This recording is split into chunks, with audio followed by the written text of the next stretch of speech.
Well, good evening. We're back for the second half of Chapter 2 on our general class studies. I keep wanting to say extra, but it's our general class studies, second half of Chapter 2. And I'm going to start off with just a quick review of some of the stuff we covered last week. I thought of some ways to present this that might make it click a little bit better. It seemed like a few people were having a little trouble associating the formulas to the problem, so we'll take another run at just another idea on how you can think about that. So that's coming up first, and here it is. So formula review. So we've got, notice I've put memorize down here at the bottom, all right? So if you can remember, make up some stories and make it as crazy as you can. I said that Presley looks like he's on drugs. Okay, he's an insane, irritated raccoon. Paco, a young, playful elephant. Again, make up a story. Paco is an energetic elephant hiding on top of the refrigerator. And remember Emily, she's got a master's degree in public relations. So she is the root of public relations in her company. So I would encourage you to memorize these little things, and if you can do that, you should be able to, part 2, you should be able to write these formulas in 30 seconds or less. So let's see how that came about. So P equals I times R. I times I is I squared. That's where that comes from. Similar with Paco and Emily. So if you can memorize these and then write these formulas in 30 seconds and make that a part of your memory dump sheet, you'll have it. And then how do we approach an actual problem? So I did this on the individual slides as we did the individual problems, but asking for power, voltage, you have to discern what it's asking for, and then you have to discern what is given. Are you given current and resistance, or are you given voltage and resistance, or are you given power and resistance? Notice these all have R in them. And then I added this as a sidebar. So just a review, continuing on. And then there was one problem, I put that down at the bottom. There's one problem just using the pi magic circle, power equals current times voltage. So I'm hopeful that this will be a review and maybe give you a little edge if you felt a little confused about that. Now, of course, you have to go and apply it to the problems of the first part of the chapter. So we're going to get into section 4.4, reactance and impedance. And I put together this chart that I found helpful because we've got pure resistance, we've got reactance, we've got impedance, all different elements that are in opposition to the flow of electricity. So in this case, with pure resistance, we know all about that. That's the ear and the pi circles. The symbol is R. It's measured in ohms. It doesn't vary with frequency, and it's what you see for DC, same as DC resistance. Now these other two are new tonight. We've got reactance. There's two flavors, inductive and capacitive. And that's symbolized by the letter X. Two flavors, X sub C or X sub L. It's also measured in ohms, just like pure resistance. It does vary with frequency. It's unique to AC, and the value changes with frequency. So we've got resistance and reactance. Resistance, of course, we're all familiar with. Reactance is the impact or opposition to the flow of AC current due to capacitors or inductors. You might be wondering, well, why would those be different? Well, when we pass AC current through an inductor, the inductor is busy charging up a magnetic field around the inductor, and that amount of energy is resisting the flow of AC current through the inductor. And with capacitors, we're charging up the capacitor. Remember, a capacitor's got two plates, and we have to build up a charge on each side of the capacitor. So those two effects will vary with frequency. That happens faster or slower depending upon the frequency. It's also measured in ohms. It varies with frequency. It's unique to AC. And then impedance is when you have both of them in the picture. Combination of resistance and reactance. So it's when we've got resistance in the circuit and reactance, maybe a resistor and an inductor, for example, then we run into something called impedance. symbol is Z. It's also measured in ohms, opposition to the flow of AC current. It varies with frequency, and it's unique to AC. Now, one other observation here, you notice all of these are measured in ohms. So that implies that the Ohm's law formulas can be used in one form or another with all of these kinds of opposition to the flow of AC. So it was helpful to me to kind of see this all in one chart. So now let's talk about reactance. The good thing about what we cover in the general is that we only touch the high-level concepts here. We get into this in much more depth in the extra class, but you'll be well prepared if you stay with us for that. The next extra class will probably be in the fall, Gary, or do we know yet? Okay, start in September. So you can already start making plans. So reactance is the opposition to the flow of alternating current caused by capacitance or inductance. Two different mechanisms, but that opposition is called reactance if it's a pure capacitor or pure inductor.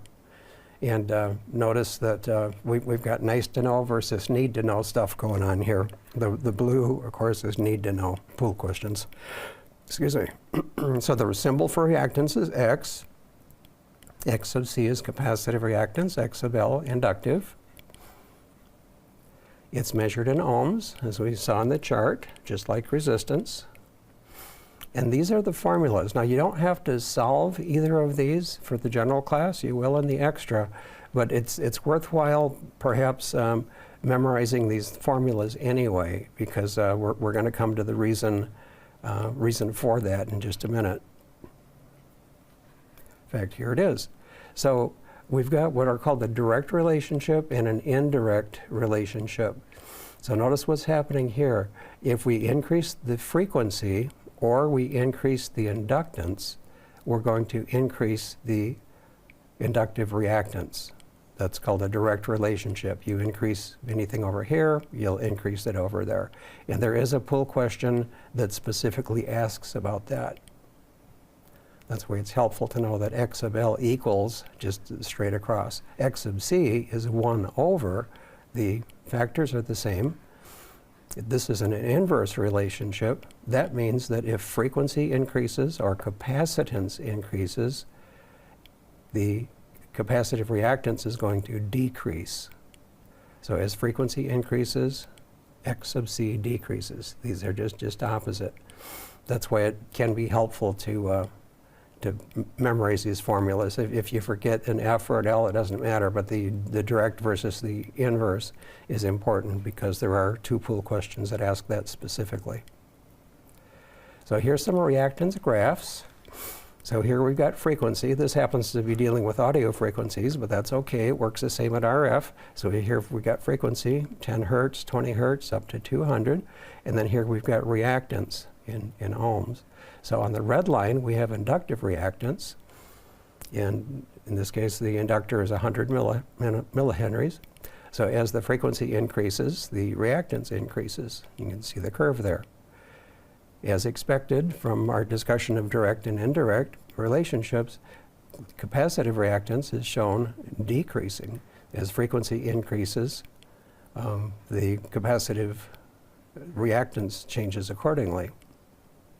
There's a magic point here where the two curves cross one another. This magic point is called the resonant frequency, and that has huge ramifications in ham radio. And with that, now we went over some principles, and somehow or another they got probably half a dozen pool questions out of the few things that we just talked about. So let's see if we can figure that out. What letter is used to represent reactance? Bravo. Okay.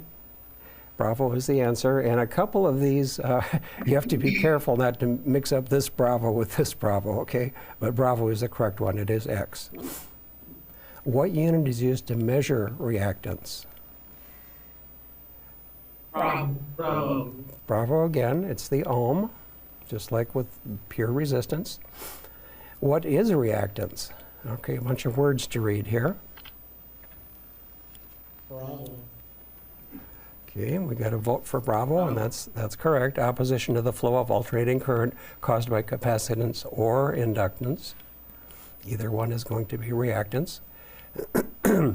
Which of the following is opposition to the flow of alternating current in an inductor? Delta. Delta. Yeah, see, Delta. they're coming at this from all different ways, but the couple of principles that we talked about answer the questions for you. Okay, here's another equally easy one. Which of the following is opposition to the flow of alternating current in a capacitor?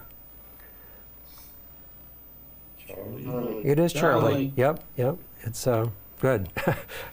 It feels like they're wanting to trick you, but you're getting it. Okay, how does an inductor react to AC?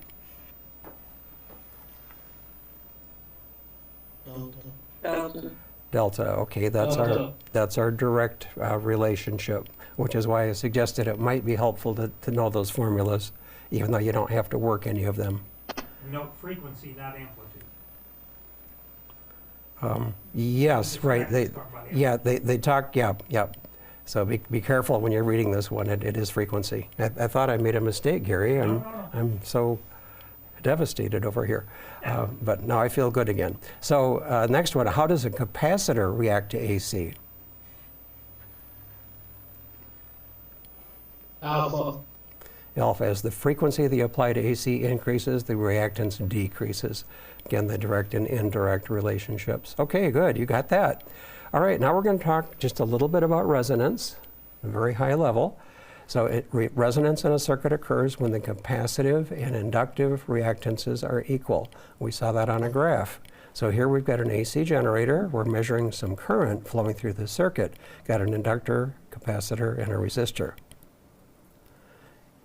In an LC circuit, notice this is blue, inductive and capacitive reactance cancel at resonance. Well, if the opposition to the flow of AC gets canceled here, something interesting is going to happen. In a resonance series circuit, the reactances of L and C cancel, forming a short circuit, leaving only the resistance R as the circuit's impedance. So at resonance, you could take a wire, connect it here, take a wire, the other end of it, connect it here. These two components essentially become a short circuit, and the only thing that the source can see is the resistor. That's kind of a mind-blowing concept, but that's how series resonance works. So when inductive and capacitive reactance are equal in a series LC circuit, resonance causes impedance to be very low. What they're talking about is the impedance across these two components. So if you were sweeping the frequency over here through the frequency of resonance, you would get a peak of current when you hit that point of resonance, because that's a short circuit around these two components. Now, why might they be valuable? Well, that's valuable because it allows you selectivity. You can tune one frequency compared to another, or reject one frequency as compared to another. So it's used all over the place. It's used in filters and tuned circuits to pass or reject specific frequencies. Every place in radio, when you tune your VFO knob, you're doing things like this. Parasitic inductance. Here's our parasite, getting ready to bite you here, mosquito. So what is parasitic? The concept, it's an unwanted characteristic resulting from the component's physical construction. Now, a wire-wound resistor, for example, it's possible to make a resistor out of a length of nichrome wire, but to make that fit in the radio, you've got to wind it around something so that you can put it on the circuit board. So that's the concept of a wire-wound resistor on a ceramic form. But you did that to get the value of the resistance. But if it's an RF circuit, that wire coiled around the form also acts like an inductor. Therefore, a reason not to use wire-wound resistors in an RF circuit, the resistor's inductance could make the circuit performance unpredictable. You'd be introducing inductance where you didn't want it. So RF circuits normally use non-inductive resistors, carbon film, metal oxide, which have very low inductance. There's another really freaky concept here that's kind of mind-blowing. Here we've got a picture of a coil. The coil is wound on a form, and this is where it would connect to the circuit. But notice these tiny little capacitors that are drawn in between the turns. This is called inner turn capacitance. And then there's also capacitance between the inductor, the coil, and the circuit board. So we have a combination here of inductance and capacitance going on at the same time. So space between the turns on the inductor have a small amount of parasitic capacitance. The capacitive reactance becomes smaller at higher frequencies, per our formula. The inductive reactance becomes larger at higher frequencies. And at some frequency, the inductive and capacitive reactance will be equal. That's when the part is said to be self-resonant. Now the mind-blowing part. Above the self-resonant frequency, the inductor will become capacitive. Now think about that for a minute. That could give you some very, very strange results. And you'd only worry about this if you were designing your own equipment or building your own equipment, because our friends, the radio manufacturers, of course, have taken all of this into account when they designed their product. So interesting fact. All right. What occurs in an LC circuit at resonance?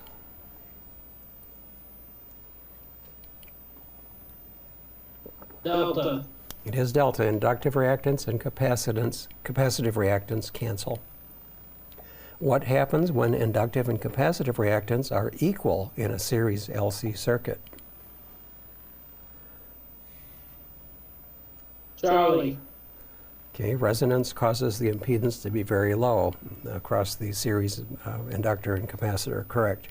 Essentially a short circuit, but they call it very low here. Why should wire wound resistors not be used in RF circuits? Bravo. Bravo. Bravo. Yep, the resistor's inductance could make the circuit performance unpredictable. Very good. What happens when an inductor is operated above its self-resonant frequency? Charlie. nothing, Charlie, Charlie. I thought I heard delta in there too. I suppose that could happen. The But circuit might oscillate, it might be a catastrophe, but yeah. yeah, C is what they're looking for there. All right, now we're going to talk about impedance. I've tried to group the pool questions around the theory. Excuse me. So impedance, another opposition to the flow of AC. We've talked about resistance and reactance. Now we're going to combine resistance and reactance into impedance. So impedance is the opposition to flow in an AC circuit, just like the other two. It's a combination of resistors and reactance, denoted by the letter Z, and is also measured in ohms, which we saw in our table. Now, this is just something that you kind of need to memorize. The inverse of impedance is admittance. And I have a little mental trick that I use for that. The mental trick, or the analogy, is a door. A door can impede the flow of people coming through it, but if you open the door, it will admit people coming through the door. So if you can use that picture to associate impedance and admittance in the form of a door, you'll be able to answer this question when it comes up. The symbol for admittance is Y, but you don't need to know that. So, and then lastly here, impedance is the ratio of voltage to current. Well, you might be wondering, what does that mean? Where did it come from? Well, remember our magic circle here, EIR, the Ohm's law circle? And I mentioned that because impedance and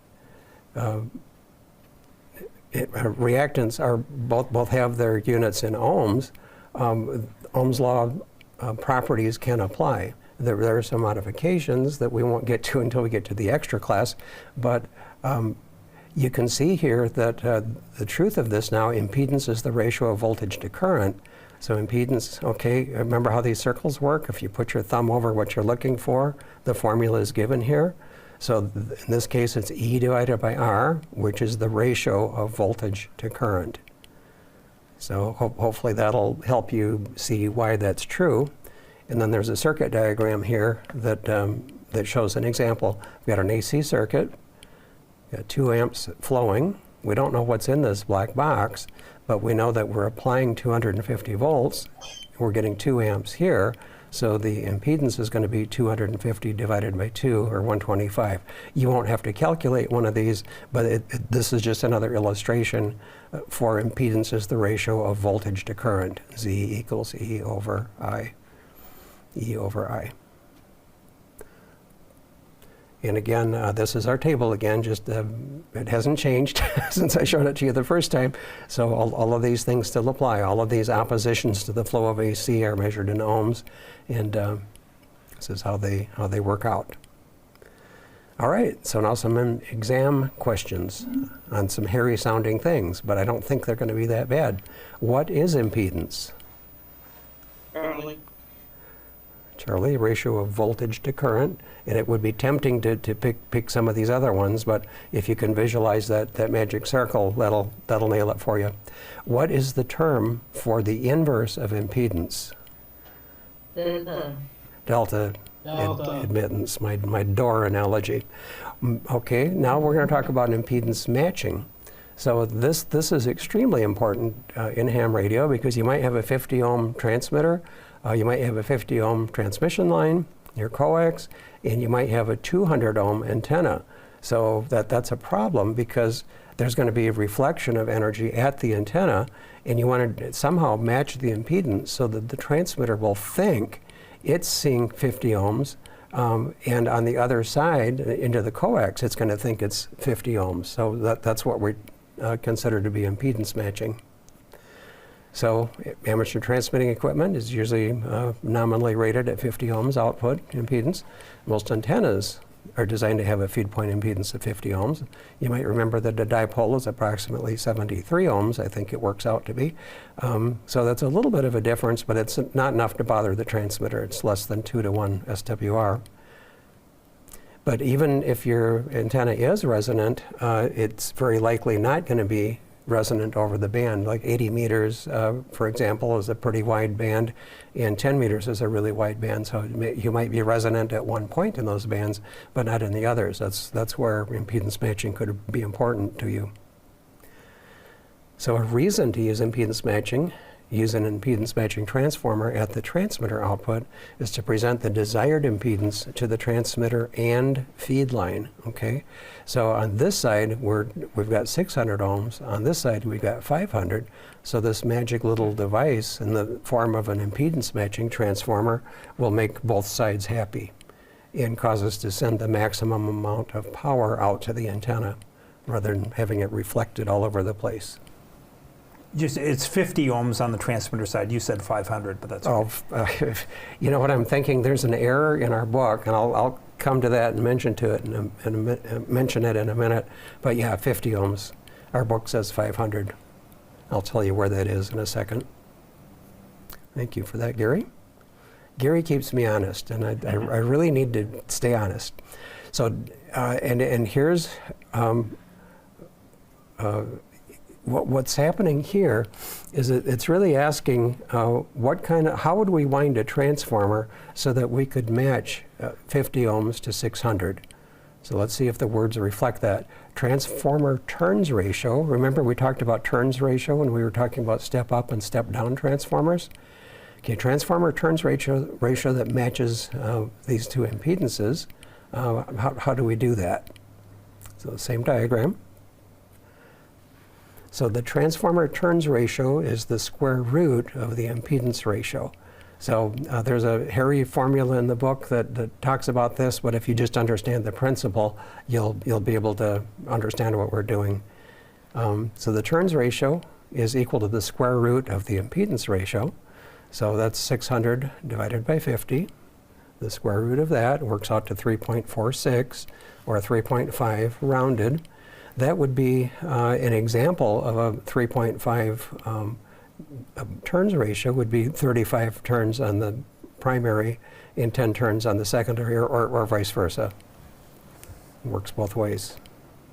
So there's only one question like this, and you can just remember that it's 35, or you can do the square root of the bigger impedance divided by the smaller impedance, which is normally how you'll see it, and come out with this answer. Only question like that. So there's some different techniques you can use to match impedance. special RF matching transformers. We just talked about that. LC pi networks, pi or T networks can do it. A length of coax can be used to match impedances. We're not going to get into how to do that in this lesson, but if you select the proper length of coax between two mismatched impedances, that'll transform them, make everything happy. That proper coax, so it has to have a different impedance than either the load or the source. Right, yep. And like I said, we won't get into how to do that, but we will. We'll get into that. I get to talk about that later. We will get into that. I think that's in your antennas chapter, isn't Yeah. it, Gary? Okay, yeah. So that's coming. But for now, just know that a length of coax can be used. So we've got these three methods. So I kind of feel like there might be in all of these question or answer coming up, perhaps. All right, so then we'll talk about impedance matching using inductors and capacitors. This is a T network. This is a T network. This is a pi network. And the way that they come up with that, let me see if I can, no, it's not letting me do it. Well, I can illustrate it this way. So this kind of looks like the letter pi here, right? Can you see the Greek letter pi in this configuration? And here you see a T in the crossbar and down. So that's where the terms pi and T come from. These components can be variable, like you'd have in an antenna tuner. And a lot of antenna tuners are set up just this way. And right on to some exam questions. Which of the following devices can be used for impedance matching at radio frequencies? Bravo. Did you say Bravo? Well, Bravo is correct, but it's not the only. Oh, I'm sorry. Delta. Correct. Yeah, Yes. we got you on that one, right? Yep. You got me, yes. Usually I say Yes. read carefully, but good. Yeah, if one is true and Charlie is actually the coax, and then Yep. you just went over the transformer, which was the T and the pi network too. yeah, okay, good. You got it right. After a bit. What is one reason to use an impedance matching transformer at the transmitter output?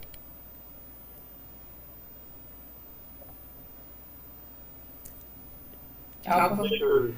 Well, it is Baker. Yep. Yep. So that's, if we're minimizing anything, it would be SWR as seen by the transmitter, but the answer we're looking for would present the desired impedance to the transmitter feed line. So it's good on the feed line side and it's good on the transmitter side. All right, we'll jump into active components, and then after this we'll be taking a break, but this will probably take us about half an hour. Now, semiconductor components, we're talking like diodes and transistors, things of that nature. Start out with diodes and rectifiers. We've got P material and N material.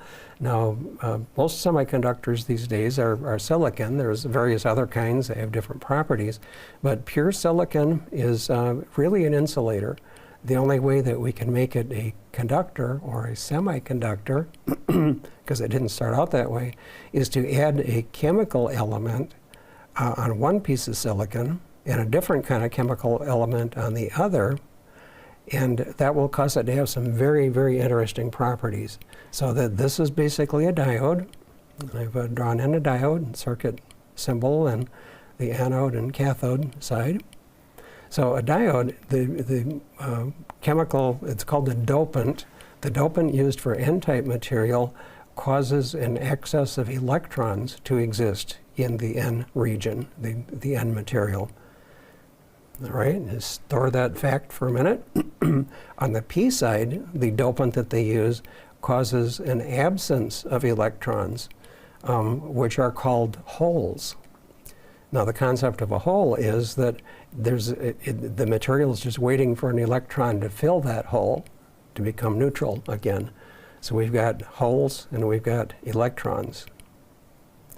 And in this circuit, if we hook up a battery, this is the negative side, positive side.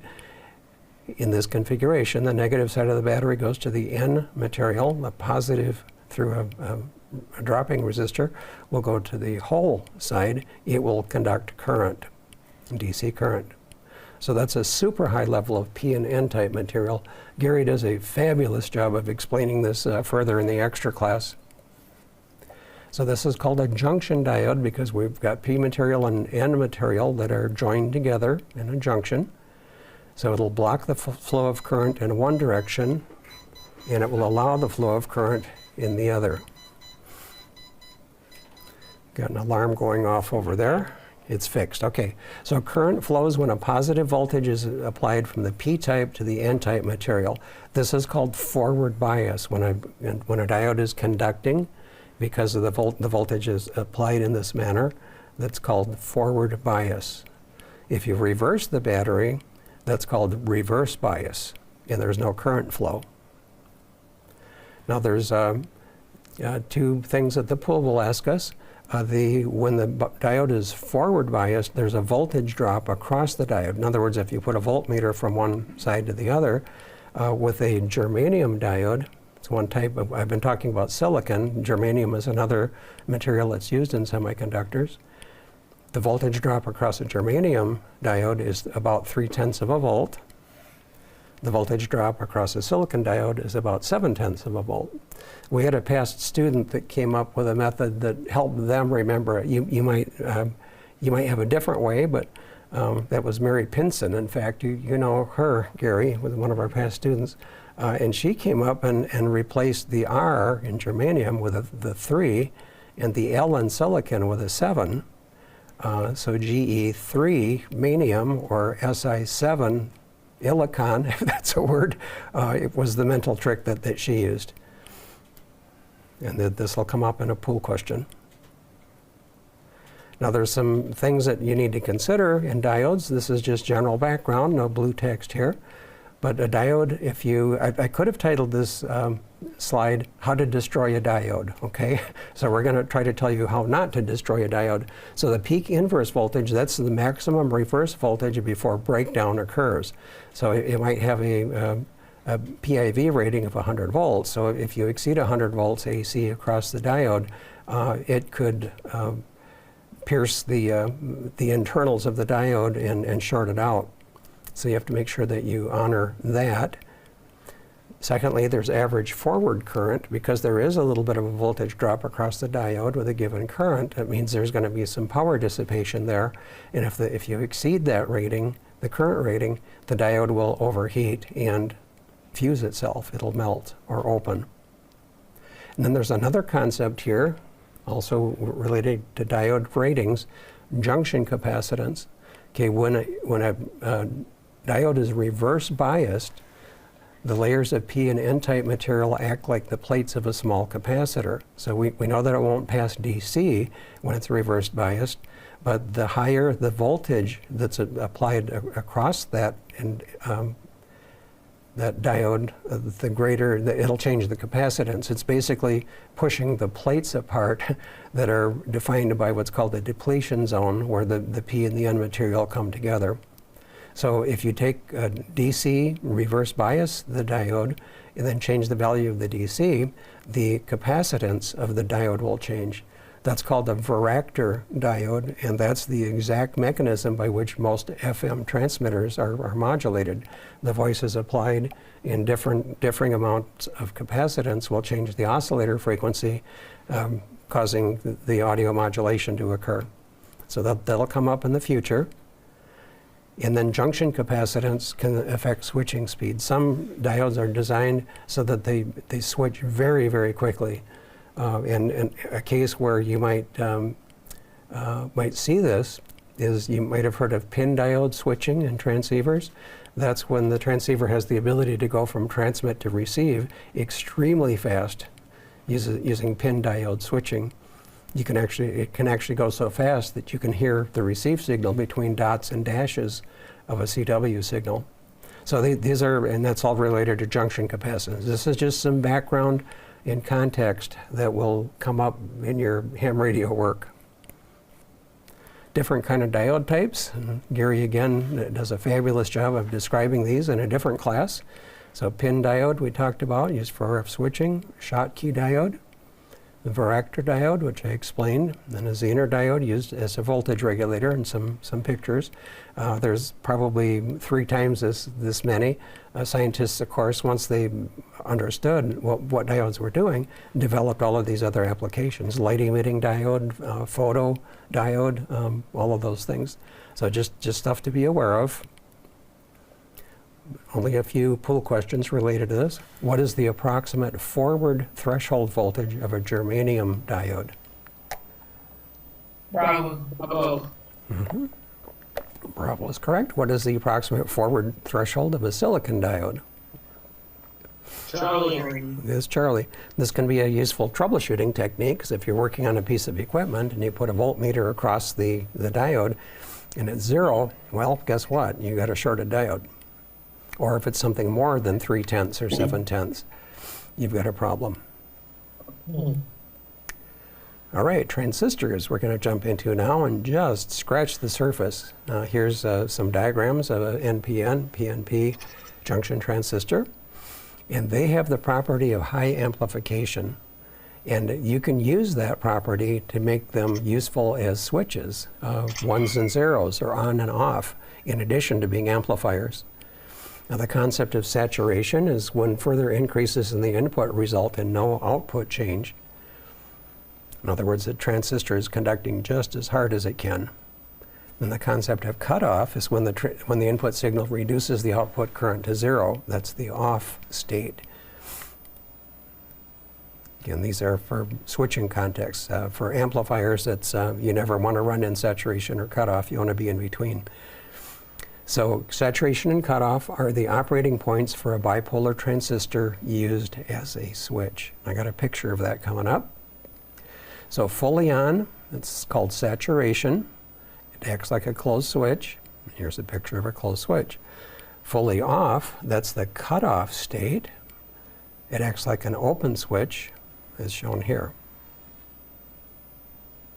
So for amplifiers, they're going to be running somewhere between these two. So bipolar transistors, those are made with P and N material, or bipolar junction transistors. Okay, they have 3 electrodes, emitter, base, and collector. And here we're showing a PNP junction transistor. And the flow from emitter to collector, or collector to emitter, depending upon how you're doing the electron flow, is controlled by the current flow between the base and the emitter. So the analogy here is a fire hose, a very small action between the base and the emitter, changing current, has a much larger reaction to the current flowing between the collector and the emitter. Just like a fire hose, it's easy to control the flow of water with a hand valve.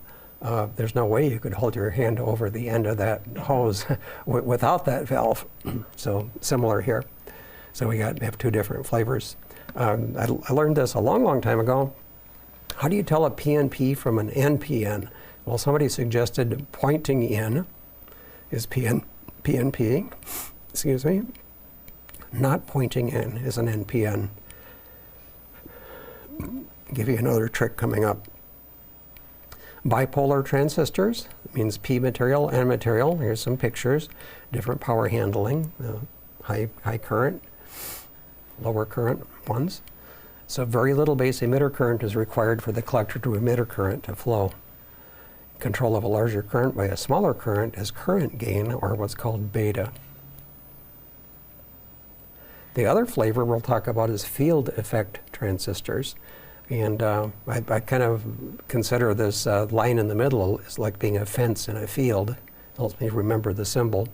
So 3 electrodes, drain, source, and gate, controlled by voltage between gate and source. Remember with the junction transistors, bipolar transistors, those were controlled by current. And then there's one flavor of MOSFET called the metal oxide semiconductor that are constructed by insulating the gate with a thin insulating layer of oxide. So here's the gate, and when it's not directly in contact with the source and drain channel, but insulated with a thin layer of oxide, you can tell that that would be a very high impedance device. but this is how it's built. Insulating gate with a thin insulating layer of oxide. And Gary had a trick that has been helpful to me. The direction of the arrow is pointing toward the N material. So this is an N-channel JFET. The arrow is pointing toward the N channel, just the opposite for the P channel. And on to some questions. What are the operating points of a bipolar transistor used as a switch? It is alpha, saturation, and cutoff. Which of the following describes MOSFET construction?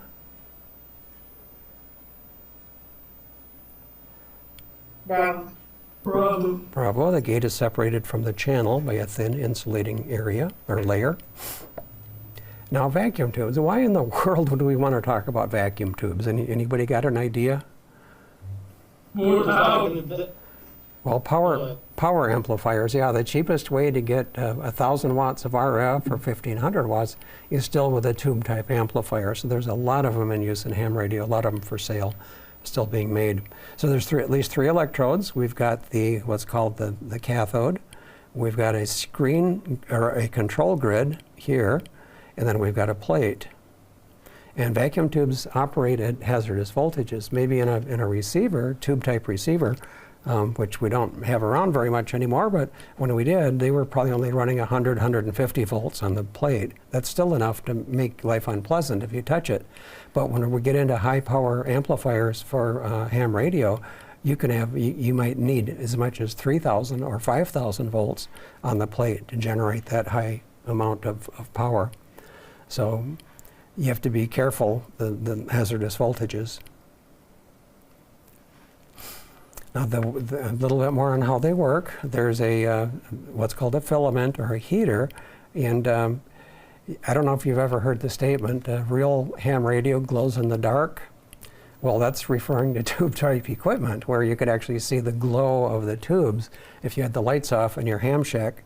So the heater, it gets hot, gets orange, and it literally boils electrons off the cathode. It's a special material on the cathode. A lot of times it's a cylinder that the heater is inside of. So it's boiling electrons off the cathode. Now those are being attracted to the plate, which is some value of positive voltage, positive DC voltage. And the control grid, because it's very close to the cathode, a very small amount of negative electricity here will repel electrons back toward the cathode, essentially cutting off the flow of current from the cathode to the plate. So remember we were talking about the fire hose example with the transistors? Well, this is the same thing with a tube. So the control grid regulates electron travel between the cathode and the plate. And then the screen grid, which we haven't talked about yet, that's over here. And we're going to get back to something we talked about last week. Remember what happens when we have capacitors in series? The value of capacitance decreases for capacitors in series. So the screen grid, the primary purpose of a screen grid is to reduce the grid to plate capacitance. So here's the screen grid, and there's going to be some amount of, I guess you could say, parasitic capacitance between the screen grid and the control grid, some amount of capacitance between the screen grid and the plate. These two capacitors are in series, therefore this becomes true. Primary purpose of a screen grid is to reduce the grid to plate capacitance. I'm going to fix this wording here. And then the plate collects the electrons. Okay, talk about tubes now. Which element of a vacuum tube regulates the flow of electrons between cathode and plate? Alpha. It is the control grid. Yes. What is the primary purpose of a screen grid in a vacuum tube? Alpha again. Alpha again, to reduce the grid to plate capacitance. All right, now we'll talk about analog and digital integrated circuits. See, we're becoming more advanced. We've gone from tubes to integrated circuits. That's a pretty big jump. Now they know everything about all that other stuff. Oh yeah, now that you know everything, yeah. No, Very high level stuff. yeah, just touching at high level and what you need to know for the pool questions. Much, much more behind that we haven't even attempted to delve into. but you may if you like. Google is your friend. Wikimedia is awesome. So talking about analog ICs, analog we're focusing on, used for amplification, filtering, measurement, and power control. The concept of analog is that the device is operating over a wide range of values, from maybe a low value to a high value. When we're talking about digital, like our transistors being fully saturated or fully cut off, those were operating in kind of a digital mode, on or off, 1 or 0. In this case, we're somewhere in between there. So a linear voltage regulator, I've showed a couple of them here. This is a 7805. It's one flavor, and here's an analog amplifier, the 741, probably the most popular op-amp amplifier out there. So a linear voltage regulator is an analog IC used to maintain power supply output at a constant voltage over a wide range of currents. Now, why is it analog? It's because as the demand for current is varying over a wide range, if you're between transmit and receive, for example, it has to adjust to keep the voltage correct. So it's operating over a range of values. Now an op-amp, or operational amplifier, is an analog IC used for DC and audio circuits. All kinds of things you can do with this. Cover much more of that in the extra. Now there's also RF integrated, let me back up one here. The op-amps that we're talking about here, the 741, operate at relatively low frequencies, maybe up to a couple hundred kilohertz or so. But we also have RF integrated circuits that are analog, used for functions, used at radio frequencies, all kinds of them. Amplifiers, mixers, modulators, demodulators, filters. And here's an example of one, a mimic, as I like to call them, monolithic microwave integrated circuit. Works through microwave frequencies. So I've got a question for you all now. Do any of you have one of these in your pocket right now?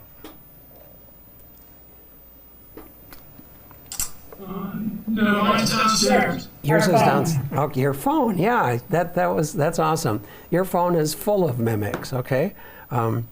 Integrated circuits that work at RF. Good. You should get extra points for that.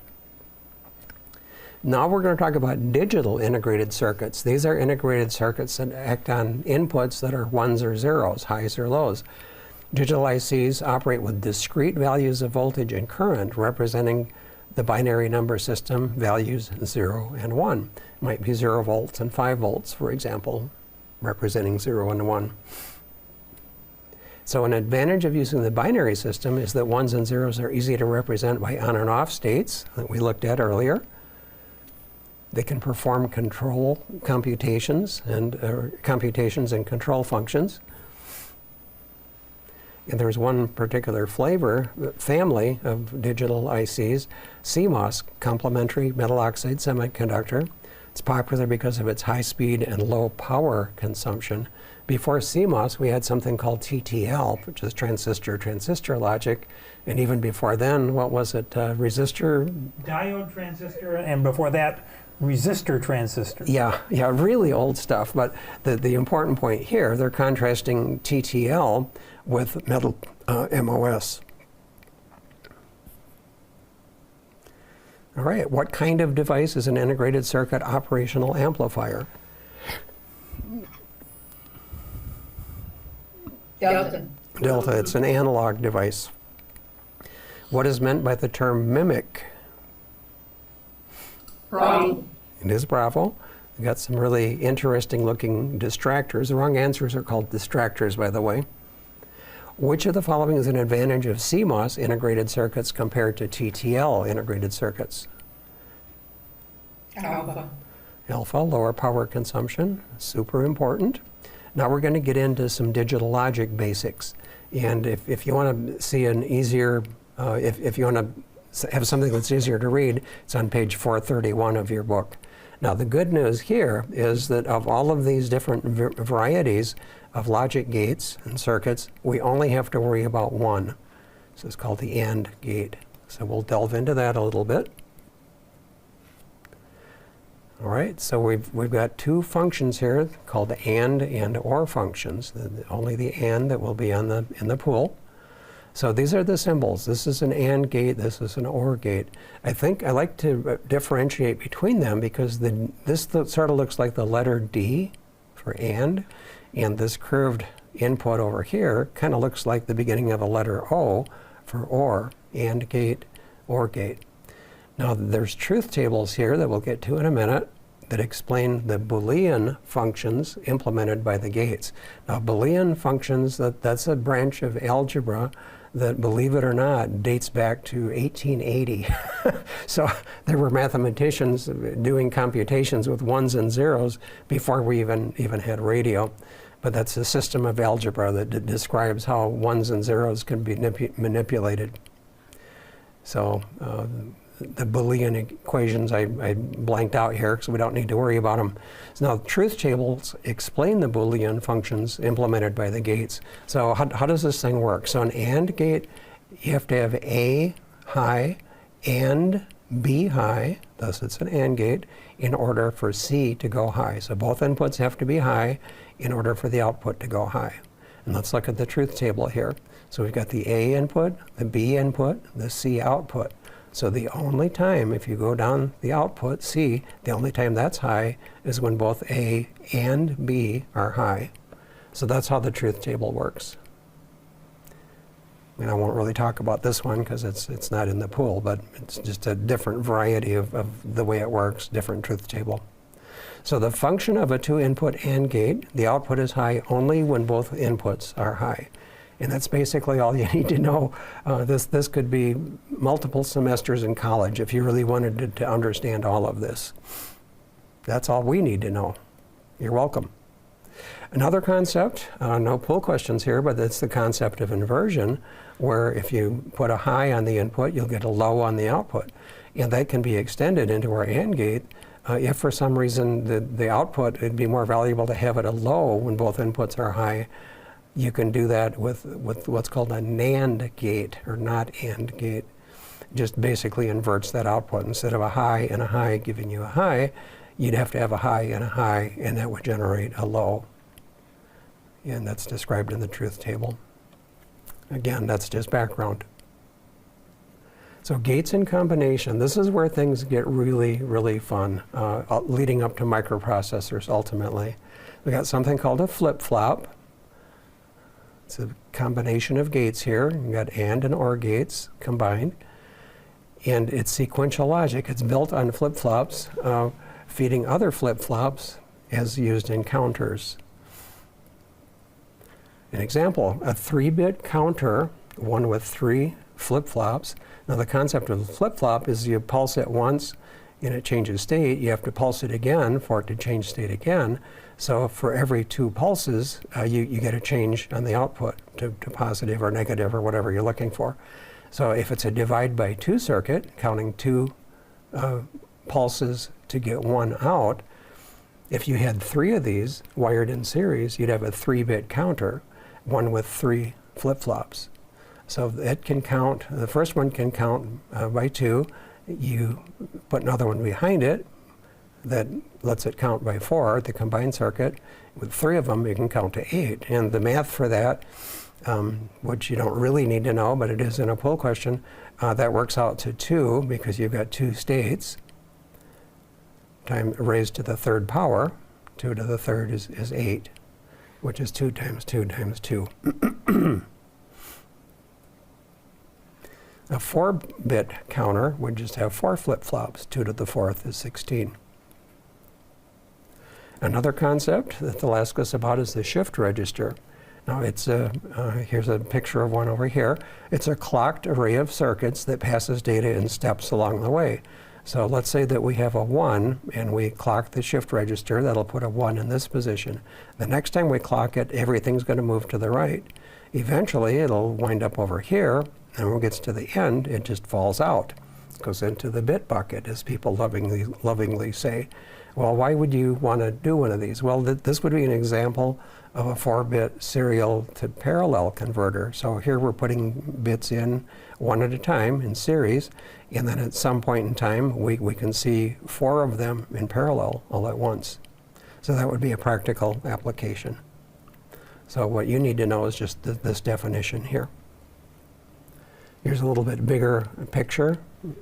We showed you some small little snippets there. Here's a three-bit, maybe a count 2 times 2 times 4. This would be a count by 8. This is just how a flip-flop is configured. All of this is leading up to microprocessors. What you got inside your calculator, your cell phone, all kinds of digital stuff. So it used to be a bunch of pool questions on this, there aren't anymore, but I wanted you to know a little bit about them. Microprocessor is a computer on a single integrated circuit. Thousands and thousands of gates inside, capable of performing millions of instructions per second, using all of these digital gates. Parallel and serial input-output ports, has counters and timers all built in. Usually depends on external memory chips to operate, and almost all of them are built on CMOS, with CMOS logic. So you get all of this functionality in something that you won't have to heat your house with. All right on to some exam questions. Which of the following describes the function of a 2-input AND gate?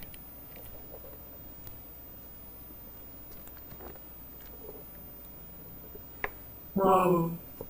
Bravo. Output is high only when both inputs are high. Correct. How many states does a 3-bit binary counter have? Charlie. That's Charlie. 2 times 2 times 2, or 2 to the 3rd power. What is a shift register? Alpha. Alpha, a clocked array of circuits that passes data in steps along the array. And then we'll talk about visual displays. Things are getting easier from here. It's like an LED on the front panel of your radio. It's an indicator. So a display is a device capable of presenting text or graphics in visual form. So an indicator is like on-off.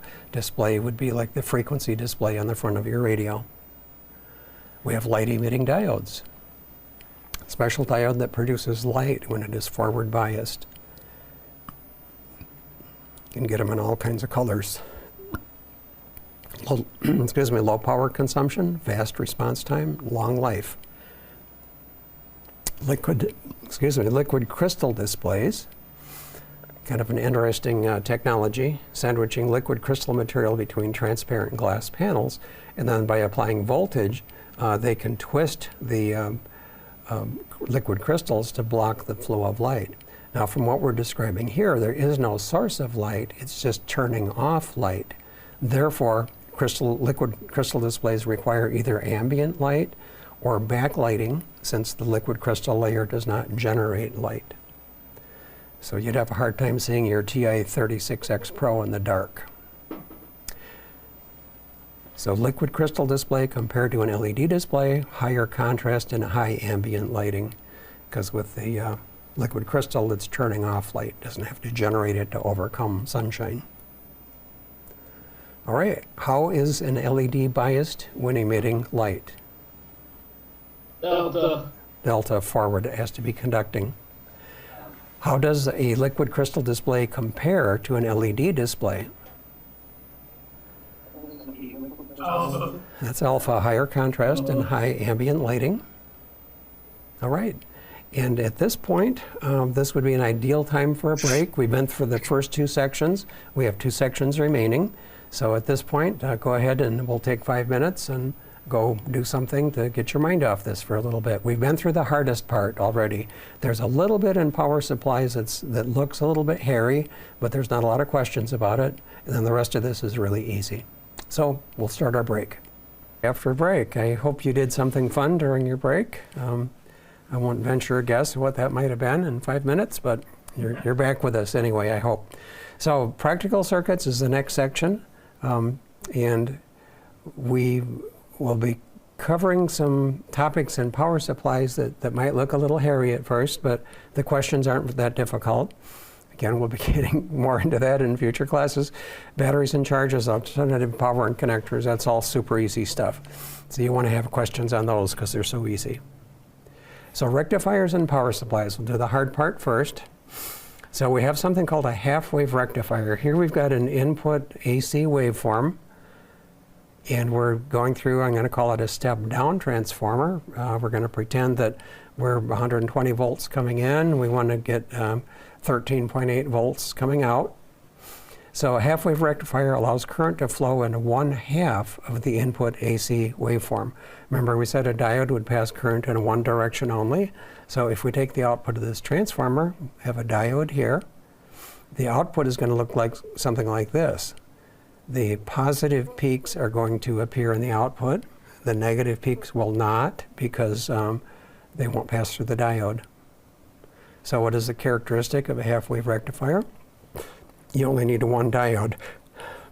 Diodes are so cheap, though, that you don't see these very often.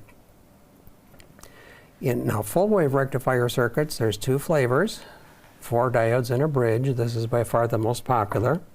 This is how it looks electrically. And then the other one is center tap transformer with 2 diodes. Sometimes you see these in high-power amplifiers, or more often than you will over here. But these are the two circuits that generate a full-wave rectification. Look at the full-wave bridge first. Now we saw back, where was it? Over here. Yeah, with the half-wave rectifier, we just had these little bumps on the positive peaks. Wouldn't it be nice if we could get something in between those peaks? Now, if this was coming in at 60 cycles AC, if we could put something in between, the rate of peaks per second would double. And we'd have a lot less variation that we have to filter out in the output of the power supply. So those are the two full-wave circuits. So here we've got the input waveform coming in. The output, we have managed to get a peak in between each of the other peaks. Well, how in the world did we do that?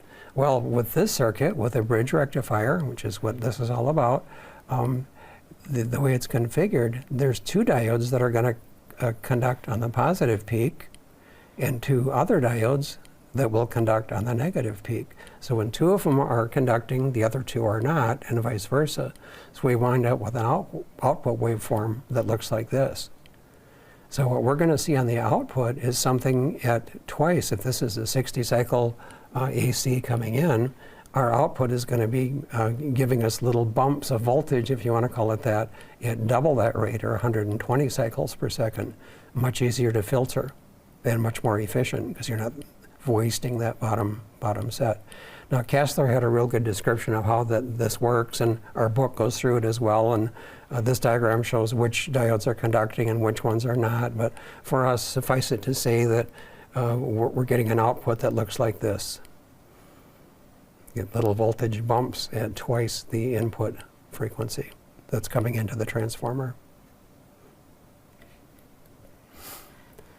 So a rectifier's pulsed output, now that by itself is a really bad thing, because if you hooked it up to an audio amplifier, all you'd hear is severe hum. So somehow we have to filter that out and make it smooth, like it would be an output from a battery. So if rectifier's pulsed output is unusable as DC because of the ripple.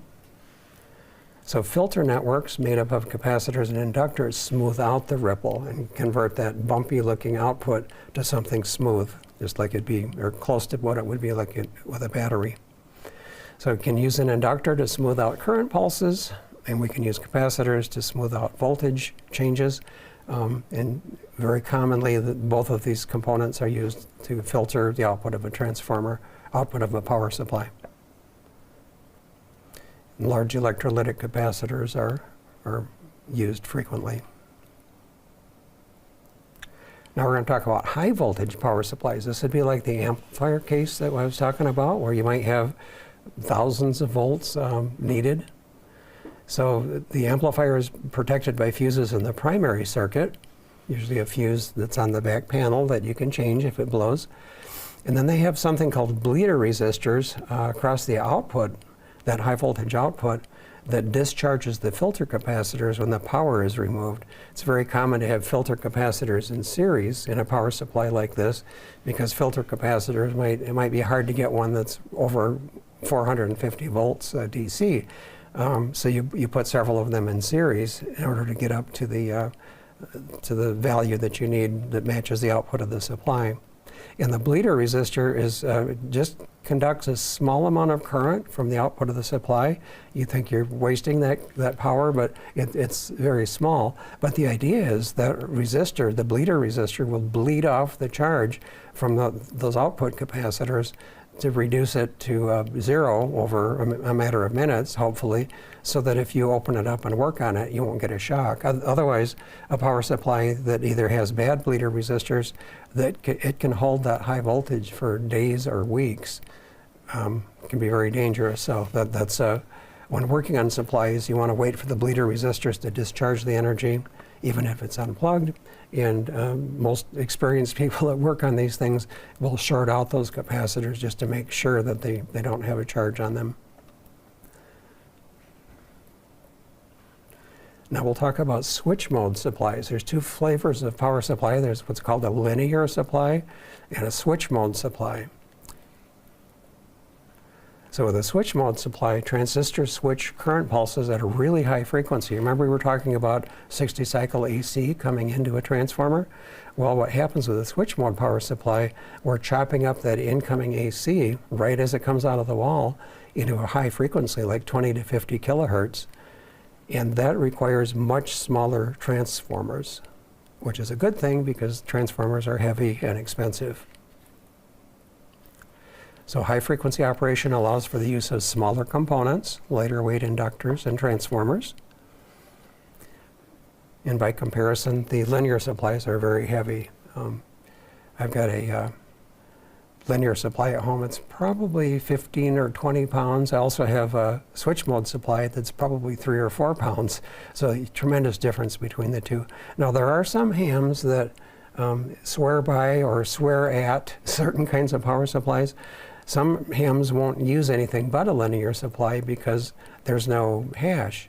Now with a switch mode power supply, switching at 20 to 50 kilohertz, it's capable of generating some RF noise that could interfere with your receiver. That's really not a problem if the power supply was designed for ham radio use, because they've filtered it and made it so that it's clean. So I wouldn't be concerned about using switch mode power supplies in my station, because supplies designed for ham radio from reputable manufacturers are going to be quiet. Here's a diagram of a switch mode power supply, not a very good one, but here we got 120 volts AC. We immediately rectify it with no transformer, filter it, and then the switching power transistors chop it up at a rate of 20 to 50 kilohertz. And then the output, that's fed to an output transformer, and it provides feedback back to the switching transistors so that it will only be switching enough to achieve the output that's desired. So if we want 13.8 volts DC output, the switching speed or the pulse width that's turning on these transistors is going to be varied to hold that output. So this is just a high level picture of how a switch mode power supply works. And on to some questions. All right, what portion of the AC cycle is converted to DC by a half-wave rectifier? Bravo? Delta. Bravo, right. Okay, half-wave means that for the 360-degree sine wave coming in, we're only going to allow the voltage to pass on the positive peaks. So that would be half of the AC cycle, or 180 degrees. I didn't really say that earlier, but that's why it's that. No, this is the next one. Oh, you gave us the answer. Yeah. So what's the answer? Okay, but let's consider the question. What portion of the AC cycle is converted to DC by a full wave rectifier? And that is the 360. Full wave is delta. Yeah, good guess, good guess. Okay, what is the output waveform of an unfiltered full wave rectifier connected to a resistive load? Alpha. Okay, series of DC pulses at twice the frequency of the AC input. And we explained why. What is characteristic of a half-wave rectifier in a power supply? Alpha. Alpha, only one diode is required. You rarely see those anymore. What type What type of rectifier circuit uses 2 diodes and a center fed and a center tap transformer? Yep, that is the other flavor of a full wave. Which of the following components are used in a power supply filter network? Charlie. Yep, capacitors and inductors. What is the function of a power supply bleeder resistor? Baker. Bravo. Yes. Baker and Bravo are both correct. I just had to be thinking for a minute there. Which of the following is characteristic of a switch mode power supply as compared to a linear power supply? Charlie, high frequency operation allows the use of smaller components, specifically the transformer. Now we'll move on to some easy stuff, or easier stuff, I should say. Batteries and chargers. So large marine storage batteries are typically lead acid, are often used as emergency backup. But you have to be careful not to discharge them too far or you'll damage them or reduce their life. And then the minimum allowable discharge for lead acid batteries is 10.5.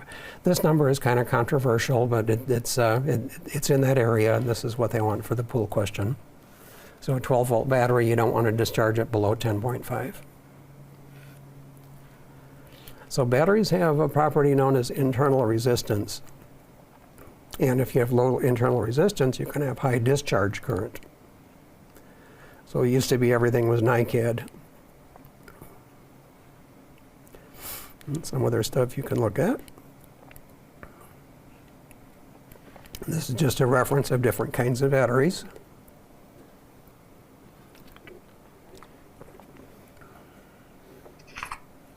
Okay, what is the minimum allowable discharge voltage for 12-volt lead acid battery?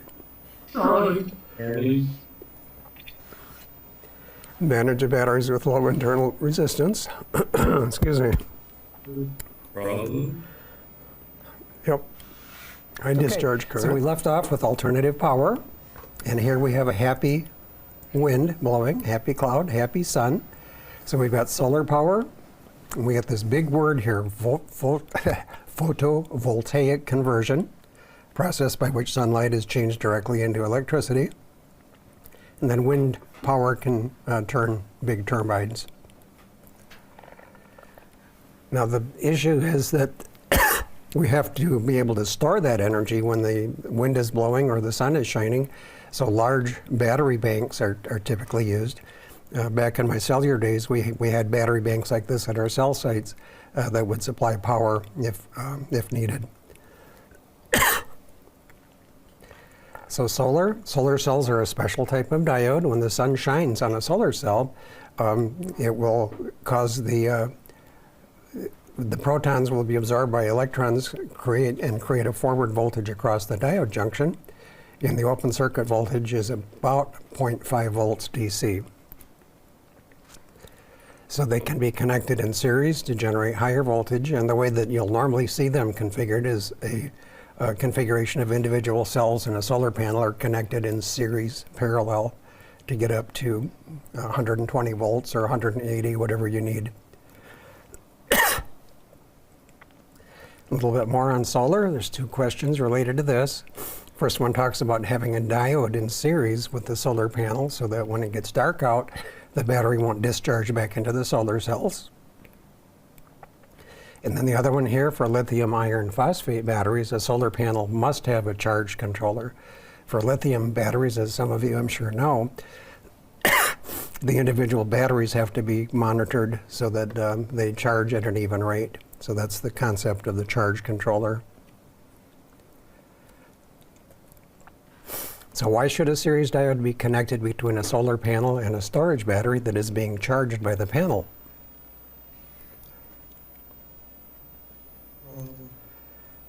I think I heard Bravo, yep, to prevent discharge of the battery through the panel during times of low or no illumination.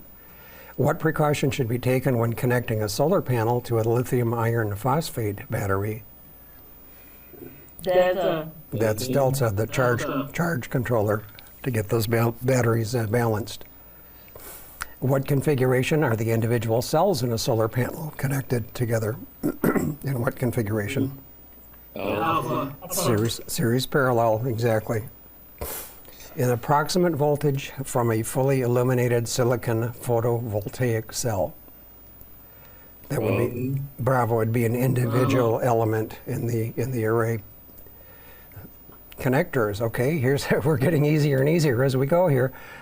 Plugs are typically installed on cables, jacks, on equipment.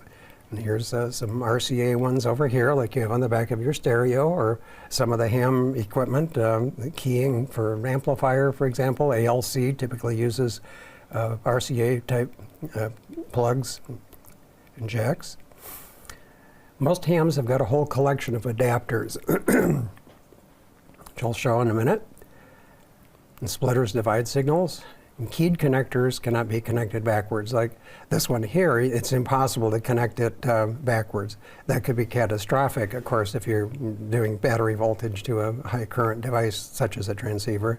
This is a picture of a power pole connector, and they can be locked together like this, and then once they're locked together, they can't be installed backwards. Audio connectors, consumer electronics, you've probably all seen these before, all kinds of different connectors in radio and in audio. A little bit more on RCA phono, commonly used for low frequency or DC signal connections to a transceiver, like the keying output for an amp, for example. And then we have DIN and mini DIN connectors. A lot of you have probably got jacks on the front of your transceiver. You take a plug that looks like this. It's a DIN or a mini DIN. Can you pronounce this, Gary? Because I can't. Deutsches Institut für Normung. Okay, that's DIN. I just say DIN. Okay, good. Gary spent a lot of time in Germany, so I thought he might be able to give us the translation. But you see these all over the place. On the back panel of your transceiver for accessory connections, the front panel for microphone connections, certain kinds of transceivers. I wanted to mention this one because you see it so often. You might have heard of a TRS plug or a TRS connector. What does TRS mean? Well, we've got tip, ring, and sleeve. Typically, the ring would be right audio, R for right. The tip would be left audio, and the sleeve would be the common ground. Excuse me. There's also TRRS. You might have seen some cell phones that have mic audio and left and right. It's actually got two rings on it. So just wanted you to be aware of that, because you'll run into it frequently.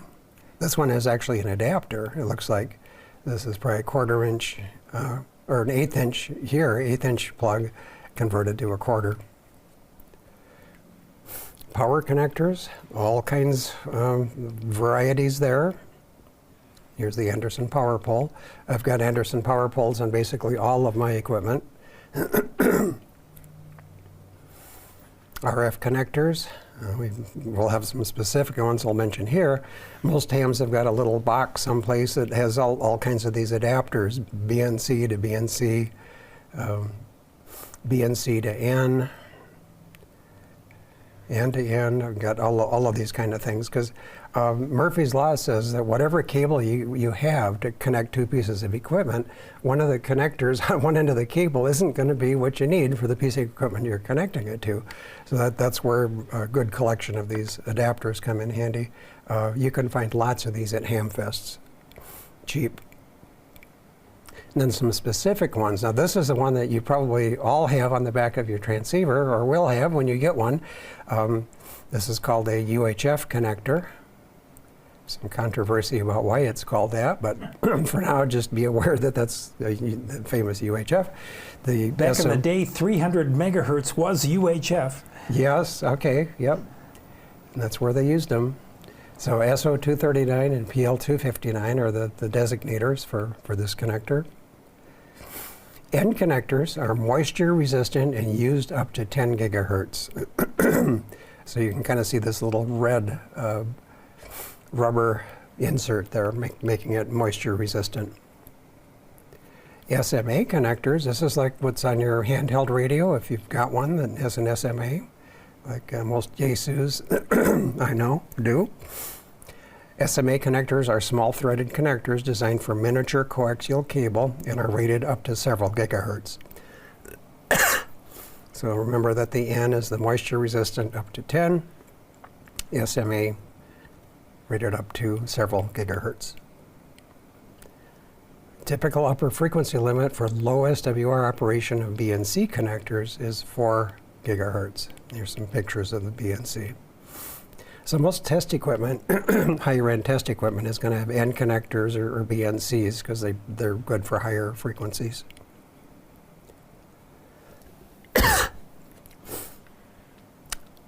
Data connectors, we see these all over the place as well. It used to be that most computers had a serial port connection on it that looked like this. That's pretty much gone now. They've all been replaced with USB ports. So in modern transceivers, you normally transfer data via USB ports, USB cables. Right on to some questions. What is a typical upper frequency limit for low SWR operation of 50 ohm BNC connectors? Charlie, that's 4 gigahertz. Which of the following describes a type N connector? Alpha. You have an N connector, moisture resistant RF, good up to 10 gigahertz. What is an SMA connector? A small threaded connector suitable for signals up to several gigahertz. Of course, your handheld radio won't be doing several gigahertz, but it's capable. The connector is. Which of these connector types is commonly used for low frequency or DC signal connections to a transceiver? Charlie. Okay, this is low frequency or DC, right? So that's why it's Charlie. RNC phono, you can kind of think of that as an audio connector, which will help you when we're talking low frequency or DC. All right, and that ends that section. We've got one more, I think, test equipment. I love test equipment. It's one of my favorite things in ham radio. But other than talking on the air and all of that, but I was a technician for many years doing two-way radio stuff, even while I was in high school. So I really like test equipment and fixing things. All right, so the first piece of test equipment you'll probably own will be a meter, either an analog or digital multimeter. It's called a multimeter because it measures several different things: volts, current, and resistance. It'll test the continuity of diodes and transistors, just an all-around handy thing to have. There's two flavors, analog and digital. Analog multimeters are preferred to digital multimeters when adjusting circuits for maximum or minimum values. So if you've got a radio circuit that you're trying to tune for a peak or a dip, it's a lot easier to see with the needle moving around than it is with all kinds of bouncing digits on a DC multimeter. Now some newer digital multimeters have got a little bar across the bottom, little bar display that will simulate a needle, and that's helpful. But for the purpose of our pool, this is an answer that you'll want to remember. An advantage of a digital multimeter or voltmeter is that it offers better precision for most uses. If we flip back to here, see, we've got 1, 2, 3, we got four digits that are showing here. It's really hard to read an analog meter within, you can read 15.472 volts, for example. It's easier to do on one of these. So that's what they mean by higher precision. Some digital meters have some really exotic features. Auto ranging. That way you don't have to set the voltage range on the front of it. Peak hold, so you could put a meter on something and leave it there for 2 hours, see what the peak value was. Some will measure frequency, capacitance, and temperature. And here's one you might need to think about a little bit. When measuring voltage, the meter should have a high input impedance to decrease the loading on the circuit being measured. So the meter, connecting a meter into a circuit, some small amount of current is going to be flowing into the meter. And that small amount of current is going to be taken away from the circuit you're trying to measure. So the higher the input impedance on the meter is, the less impact you will have on the circuit that you're trying to measure. That's what this means. When measuring voltage, the meter should have a high input impedance to decrease the loading on the circuit being measured. All right, and a few questions related to that. And then we'll talk about oscilloscopes, and we're approaching the end here. Why do voltmeters have high input impedance? Delta. Yes, Delta. it decreases the loading on the circuits being measured. What is an advantage of a digital multimeter as compared to an analog multimeter? Charlie. Okay, well, yes, Charlie is what you said. I don't know why I was focused on something else, but that's it. You have more precision, you can read more numbers. That doesn't necessarily mean that those numbers are meaningful, that it's accurate, but usually digital multimeters are calibrated to a fairly high standard. They're usually accurate and precise. When is an analog multimeter preferred to a digital multimeter? Delta. Delta. Yeah, when you're going for minimums or maximums. So, Go can I ahead. ask a question? Yep. So, as we just read both questions, one works with precision, the other one works with maximum or minimum values. So, my question to ask you: should we get both meters? Is there a particular meter that we should get because one's analog and one's digital, and they both might work for the radios? Well, yes, you'll probably wind up over time with a whole bunch of different multimeters. Another reason to have more than one is it's good to be measuring current and voltage at the same time. You need 2 meters for that.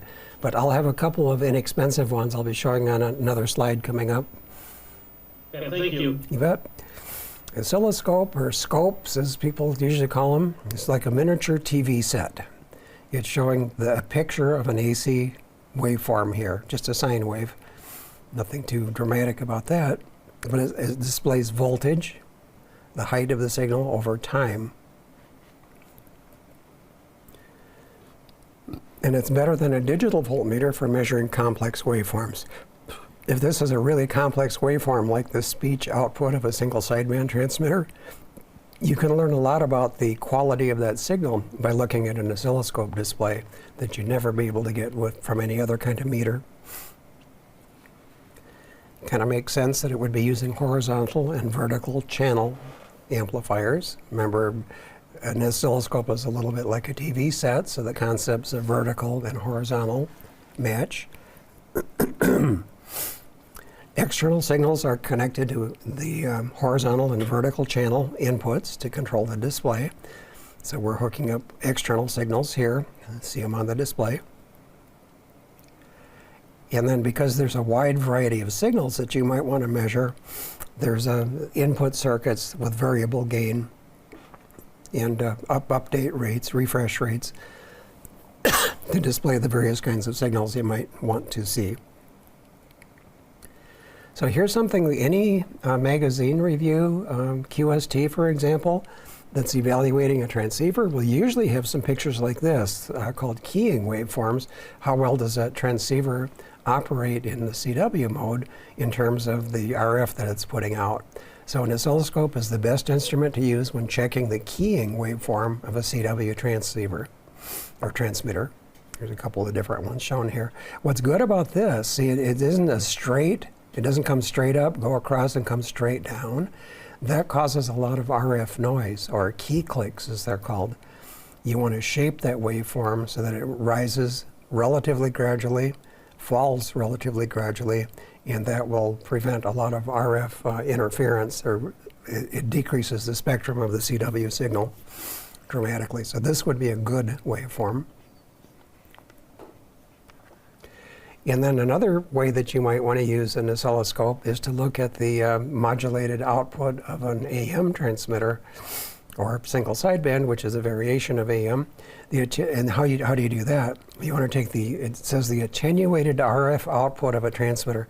Normally you wouldn't want to hook up your oscilloscope directly to the output of your transmitter, even in parallel with an antenna, because the amount of voltage there could damage the oscilloscope. So that's why they say the attenuated RF output of a transmitter may be connected to an oscilloscope to check the RF envelope of a transmitted signal. So this is a picture of an AM modulated signal. There's no flat topping here. Everything is smooth. And it almost touches the bottom here. This would be an example of a 100% modulated AM signal. So this would be a good one. So for transmitter monitoring, there are devices that were made in the good old days that would just look at you could leave it in your shack all the time to monitor the output waveform, your transmitted signal. I think, are you still using one of those, Gary? I still have my Kenwood 220. The CRT is getting a little dim, however. Yep. So some hams, especially in the good old AM days, which is way before my time, although AM is still being used today, this was a very popular accessory. Some hams will buy a cheap oscilloscope at a ham fest and use that for a dedicated monitor in their shack. The scope is handy because it provides information that numeric meters can't measure, the clarity of the waveform, for example. All right, some questions on scopes. What item of test equipment contains horizontal and vertical channel amplifiers? Delta. That's our oscilloscope friend. Which of the following is an advantage of an oscilloscope versus a digital voltmeter? Alpha. No. Oh, it is delta. Delta. Yeah. Yep. Oh, delta, sorry. Yeah, the complex waveforms. That's okay. I can forgive you. All right. Which of the following is the best instrument to use for checking the keying waveform of a CW transmitter? Alpha. Alpha. Yep. The pictures that I showed you, like you'd see in QST magazine. What signal source is connected to the vertical input of an oscilloscope when checking the RF envelope pattern of a transmitted signal? Delta. Right, the attenuated RF output of the transmitter. So you're getting a little picture of what's actually going out to your antenna. Now here's some really interesting stuff here. We'll crash into it and see where we go. An antenna analyzer may contain an RF signal generator, a frequency counter, an SWR bridge, and an impedance meter. Some of these sophisticated antenna analyzers, like I've got one of these. This is a Rig Expert 230, and you just bought one, Gary, didn't you? Rig Expert something or another. Yeah, I bought the stick version, 500 megahertz. Right. Yep. And just a little side note here: that the guy that makes these is in Ukraine, and I just saw something published that his shop got blown up. Well, the administrative offices got blown up, but Okay. the production facility is still intact. Yep, he was pretty devastated though. So my heart goes out to him. I don't remember his name, but these devices, like Gary and I own. Excuse me, a sip of water here. You can hook up external software. This is called AntScope software. So, and this little blue thing in the middle is a ham band. So you can see where an antenna is resonant, and somebody's done a pretty good job of getting this tuned into the ham band of interest. These are some MFJ analyzers. Of course, MFJ is no longer in business, but there's probably more MFJ antenna analyzers out there than any other kind. They're super, super popular. So how do these work? Connect to the antenna and feed line to measure the SWR, using very small signals for measurements. And we can see the resonant point of an antenna with the SWR sweep. Some models will measure impedance of coaxial cable, velocity factor, and electrical length. Some very handy things to do if you do a lot of antenna work. This series of analyzer will do that. You do have to be careful though, because if there's strong signals in the area, they'll interfere with the weak signals you're sending out of the analyzer to get feedback about your antenna. So that's the reason for this pool question. Strong signals from nearby transmitters can affect instrument accuracy. And this little guy, interesting story. A lot of hams have gravitated to these, the nano VNA. I have resisted doing that because I felt like the use of a nano VNA was really complicated and kind of futzy. Other people just rave about them though, so I've resisted for a long time and not buying one of these things, even though they're cheap. This is a popular one here, the nano VNA H4. There's an Amazon link, you can get them for like 60 bucks. They'll do a lot of what the expensive antenna analyzers that Gary and I use for a lot less money. That's one of the reasons they're so popular. There's another vendor here, R&L Electronics. It's about $30 more. I tend to buy these kinds of Chinese-made products from R&L because I know that they're genuine. There's a lot of knockoffs out there, Chinese-made copies or clones, and you don't really know what you're getting necessarily. They might be marked the same, but these are guys that I trust. That's where I finally got mine. And what made me finally break down and buy one of these things? Well, Gary recommended this book here, Nano VNAs Explained. It's from the Radio Society of Great Britain, and I got the Kindle version of that. That's what this link takes you to. And it was so clear on how to set this up, and it was describing measurements that I wasn't able to make with other equipment that I had, including my antenna analyzer. So I finally broke down and bought one. I haven't really played with it too much yet, but this is something that you might want to consider. Eventually, every ham is going to want some kind of antenna analyzer. Just let me say it that way. So there's many variations on the market. You want to be careful and do your research. This one has a bigger display than some of the ones that came before. And this has become so popular that there are just tons of group I/O and YouTube videos, very well supported from the user community. If you want to put your toe in the water, so to speak, and get one of these eventually. And this is a link to the book. Sometimes I'm very unhappy when I come to Gary's classes because they cost me money. He'll describe something that I really want, and then I have to go buy it. I bought this online before he was even done with the class. It's about 20 bucks. I guess I can afford that. Now, VSWR, voltage standing wave ratio, and field strength measurement. Here's some instruments. Okay, a directional wattmeter may be used to measure forward and reflected power needed to determine standing wave ratio. Another key antenna measurement. So probably the most famous one in the world is the Bird 43. I have one of these and used it back in my two-way radio days. Very rugged. It'll read forward power, and if you take this little slug and turn it the opposite way, it'll read reflected power, and that might be enough to tell you if your antenna is close to resonant. If you actually want to know the SWR, you have to apply those values to a formula. This is another flavor that I have, Diamond SX200. We used this during our winter field day, which we ran QRP, which I'd never done anything like that before, but the guy that I was doing it with wanted to do QRP. So this is how we could tell that we were staying under 5 watts. And then MFJ has got a ton of instruments, but you got to find them used or at Hamfest now because they're out of business. Excuse me, are they all the same? No. Some of them will just read forward, and then you got to do something else to get to reverse. There's electronic versions that will directly read forward and reflected in SWR, and they're made for different levels of power. So there's a number of variations amongst these instruments. And they have different frequency ranges and different levels of accuracy. Yep. Some can be wildly off, Yep. like 20%. Right. There's one that I really, really like. That's the Elecraft W4. And I have to curse Gary for making me interested in that one because it was kind of expensive. I did it again! He did. He got me again. But I just love that thing. It's very accurate. It's got an application that runs on the PC. And it's calibrated from the factory. And I use that as the standard to check how my other meters are doing. The Elecraft W4, I think it's called.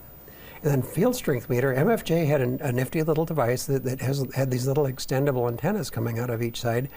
And then it would read RF signal strength. So you could leave this up on your shelf, and if you're operating on 20 meters, you know, key down CW, you could see if it's picking up your signal. In other words, is your antenna and your transmitter working okay? So that's kind of a nifty device and not very expensive. You can, if you can find, excuse me, find one at a hamfest. All right, some questions on this. Which of the, and we're close to done, I'm gonna make it in time. Which of the following must be connected to an antenna analyzer when it is being used for SWR measurements? In other words, how do you hook it up? Antenna and feed line. So typically you'd unhook your feed line from the back of your transceiver, put it into your antenna analyzer, and then see what the whole system, feed line, balance, antenna, you know, what it was doing. Which of the following can be determined with a directional watt meter? Alpha. Alpha. SWR. Yep, SWR, that's forward versus reflected power, and then if you actually want to know what the SWR number is, there's a formula you can plug that into. What effect can strong signals from nearby transmitters have on an antenna analyzer?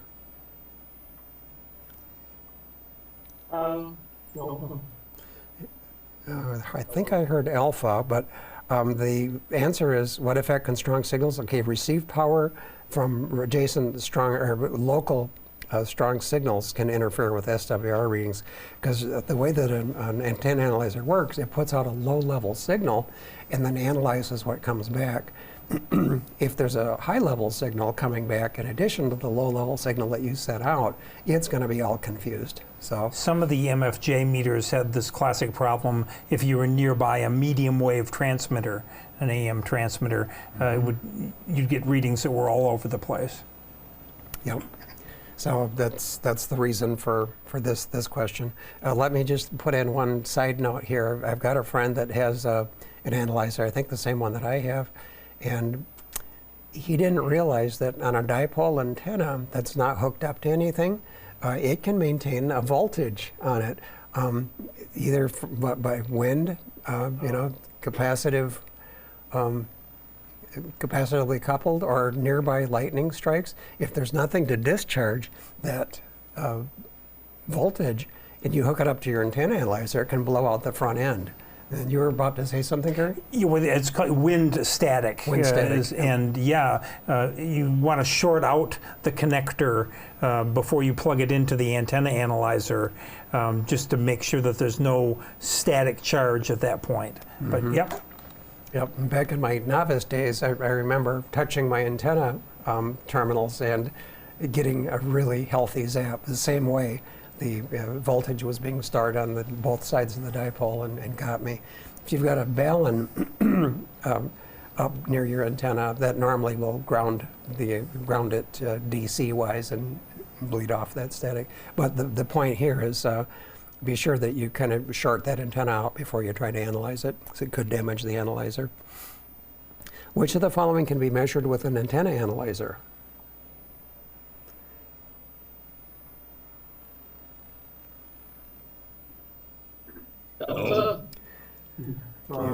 It's actually Charlie, yeah. The gain of a directional antenna, you can only discover that by doing field strength measurements away from the antenna, and an antenna analyzer won't do that. Antenna analyzer will give you SWR, impedance of a coaxial cable, and a whole bunch of other things possible if they're supported. But C is the one that we need for this question. Oh no, we're all done. I know you're really sad. We're all done with this chapter. We covered a ton of stuff tonight, an absolute amazing amount of material. Most of it wasn't too hard or very math related, but we got through it all. So we do have a few minutes, so if you want to do your class chat, Gary, we could. Yeah, any comments or questions? Yeah, I was just admiring of Dave's call sign, which is 2x2, rather than a, which is mine is 2x3. How do you get a 2x2? I had to pay off President Biden. No, the story behind that, if you are a new general, If you pass your, excuse me, General, if you pass your extra exam and tell them that you want to change your call sign, they'll give you a 2-character suffix. So anybody with a 2-character suffix is typically going to be an extra. So that's how I got it. But I applied for what's called a vanity call. I was KE9EA, I think, when I was in Minnesota or Wisconsin, and I really liked that call. And I was KE4EA showed up as available, and I applied for it, and the FCC let me move to it. That's called a vanity call sign when you request one specifically, and if it's open, they'll give it to you. So that's some people have gotten call signs way back in time that have 1x2s or 2x1s, that sort of thing. But that's how I got mine anyway. Okay, and then my other question is, if you don't mind me, classes, I just wanted to know, you possibly sent out a sheet for us, like recommendations of meters? Because yeah, let me go back here. I thought I had, unless it got dumped here somehow. Well, while Dave's looking at that, pretty much any of the $100 meters on Amazon, they're going to be Chinese made, but they're made fairly well nowadays. Don't buy one at Harbor Freight. I mean, they're cheapest ones at Harbor Freight. Maybe their more expensive ones are fine now, but the ones on Amazon are good. They're fine. Get a meter that can measure AC RMS voltage. That would be handy for you. We have Harbor Freight near where we live, so go to Harbor Freight and just. I would say no, don't go to Harbor Freight. Go on Amazon. Yeah. Maybe they're higher end meters, but they used to sell the little $5 meters, or you could get one for free. Yeah. No, that's not. Those are pretty junky. Yeah, you don't want one of those. But here's a couple. I didn't stop when we were on this slide and really talk about it. But the one on top is a Gardner Bender GMT 312, and you can get those at Ace Hardware and get them all over for around $20. And that's a pretty good entry-level analog meter if you just want to have one. This next one is the Fluke Model 101. Anything with the name Fluke on it is going to be fabulous. They're famous for excellent meters. These used to be about $40. When I checked today, I saw they were 63 and about choked. But you can get these at Home Depot, Amazon. The only downside to this model, the 101, is that it won't measure DC milliamps. Most hams don't need to do that very often. So to just get your foot in the water for a functional meter that'll work for you, these two would be recommendations for a good place to start. And beyond that, anything in the Fluke world is going to be fabulous. And I'll offer that as suggestions. All right, well, thank you very much. Yeah, watch out for where you source it, because again, knockoffs are all over the place. So if you go to a site like Temu or even Amazon, sometimes you're not sure it's the real deal. True. But if you go to more reputable electronic stores and stuff, they're more careful where they source it. Yeah, both. Get this turned back on again. Yeah, both of these, the Flukes, I think have been sold by Home Depot, and these I've seen at Ace Hardware. So just for a place to get started, you want to check to see if your battery voltage is good, or check the continuity of a fuse. Either of these would be a great place to start. You'll want a much better meter as you continue on, but these would be a good place to start. All right. Well, thank you very much, Dave. I hope you feel better. Yeah, me too. And 73 from me to you guys. Yep. All right, y'all. Chapter 5 next week. We'll see you then. 73. Thank you. But- Take care. Thank you. Thanks a million.